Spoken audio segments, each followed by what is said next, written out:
हम यहाँ पर डिस्कस करेंगे how to find ratios and relations of physical equation. एक फिजिकल इक्वेशन है, इसमें हमने रेशो किस तरह निकालना है और रिलेशन किस तरह निकालना है। तो ये लेट्स सपोज हमारे पास ये फिजिकल इक्वेशन, इसमें हम रिलेशन ये देखते हैं, flux direct proportional to area and flux direct proportional to electric field intensity. इसमें हमने रेशो इस तरह निकालना है, ये जो पहले वाले इसका अलग रेशो लेंगे, flux 1/2 flux 2 is equal to ये जो एरिया है इसका हम अलग रेशो लेंगे, एरिया बटा हुआ एरिया।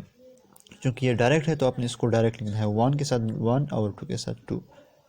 ये डायरेक्ट जो है इसका लिखने का बस सिर्फ आपने इस पर फोकस करना है, जो डायरेक्ट है उसको डायरेक्ट लिखना है, जो इन्वर्स है उसको इन्वर्स लिखना है। इस किस तरह हम लिखते हैं वो हम देखेंगे। अगर हम ये देखें तो ये डायरेक्ट है तो 1/1 एंड E1/E2। इस तरह अगर हम यहाँ पर देखें, ये फिजिकल इक्वेशन है, हम रिलेशन को देखते हैं तो flux direct proportional to charge, flux inverse proportional to ये मीडियम वाला परमिटिविटी। तो रेशोज हम देखेंगे, पहले हम इन्वर्स को देखेंगे, फ्लक्स बटा हुआ फ्लक्स 1/हुआ फ्लक्स 2, पहले जो दिया गया हो बाद में जो दिया गया हो। अब हम ये देखेंगे कि ये और ये 1 के साथ 2 और 2 के साथ 1, ये इन्वर्स रिलेशन को जाहिर करता है। जो डायरेक्ट है उसको सीधा लिखना है, जो इन्वर्स है इसको आपने बदल देना है।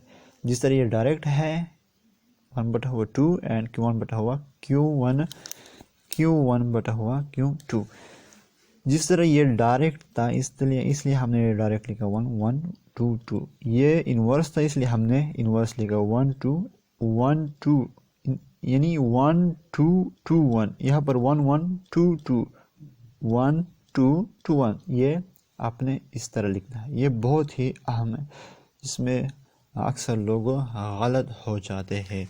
तो इन्वर्स रिलेशन लिखने का तरीका ये है, ये और ये इन्वर्स है तो पहले आपने इसको लिखना है, इसका रेशो लेना है 1/2। पहले आपने ये और ये लिखना है, चूंकि ये इन्वर्स है तो 1 के साथ आपने 2 लिखना है, 2 के साथ आपने 1।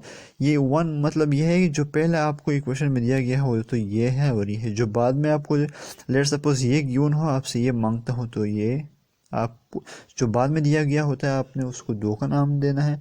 जो इक्वेशन एक स्टेटमेंट में पहले दिया गया होता है तो आपने उसको 1 1, जो बाद में दिया गया होता है तो आपने उसको 2 2 का नाम देना है। फिर हम इसकी तरफ आएंगे, ये इक्वेशन हम लेंगे, इसमें रिलेशन देखेंगे तो ये और ये डायरेक्ट, ये और ये डायरेक्ट, Q1/Q2 मतलब हमने चार्ज लिए है, और ये इन्वर्स। ये तो नून है कि इसमें हम रिलेशन को फाइंड कर सकते हैं। अगर हम चार्ज की बात करेंगे, ये हमने 1 1 लिए है, मतलब 1 कूलम या जितना भी है 1 कूलम है, या ये मतलब ये एक इस तरह हम वजाहत के लिए इस तरह लिखते हैं, ये Q1 है और ये भी Q मतलब Q1 डैश है, ये Q1 है और ये Q1 डैश है। तो ये इसको हमने कांस्टेंट लिया, इसको हमने चेंज करना है। पहले इसके दरमियान फोर्स कितना था, पहले इस चार्ज की मैग्नीट्यूड Q1 इसकी जो मैग्नीट्यूड है वो Q1 डैश, इस तरह हमने लिखा है। इसके दरमियान जो फोर्स था वो F1 नो F1 और Q1, इसको हमने कांस्टेंट लेना है, इसको हमने वेरिएबल करना। फिर हम इक्वेशन में दिया गया है कि अगर हमने इसको चेंज किया, इससे हमने Q2 बनाया तो इसके दरमियान फोर्स किस तरह रहेगा।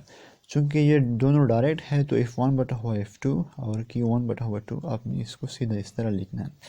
अगर रेडियस की बात करेंगे, रेडियस नो F1/F2, चूंकि ये तो हमने लिखना है R/R, ये तो आपने लिख लिया। चूंकि ये दोनों इन्वर्स है, इन्वर्स तो पहले 2 और 1 और उसके ऊपर जो है स्क्वायर। सिंप्लीफाई फॉर्म में इस तरह भी लिख सकते हैं 2/R1, या बाय अंडर रूट, यहाँ भी अंडर रूट, ये और ये कैंसिल अंडर रूट, चूँकि ये 2 के साथ अपने 1 और 1 के साथ 2 अंडर रूट। 1 और 2 का मतलब यह है जो पहले दिया गया होता है उसके साथ 1, जो इक्वेशन में बाद में दिया गया होता है उसके साथ हम 2 लगाते हैं। ये भी इस तरह है, बस डायरेक्ट इसको देखें, इसको ये और ये ना तो आप कंफ्यूज होते हैं। ये और direct E1/E2 is equal to Q1/Q2, ये और ये इसका मुआवजा करें, E1 बट हुआ E2 और R2 बट हुआ R1 और इस पर ऊपर स्क्वायर भी है, इसके ऊपर स्क्वायर भी है।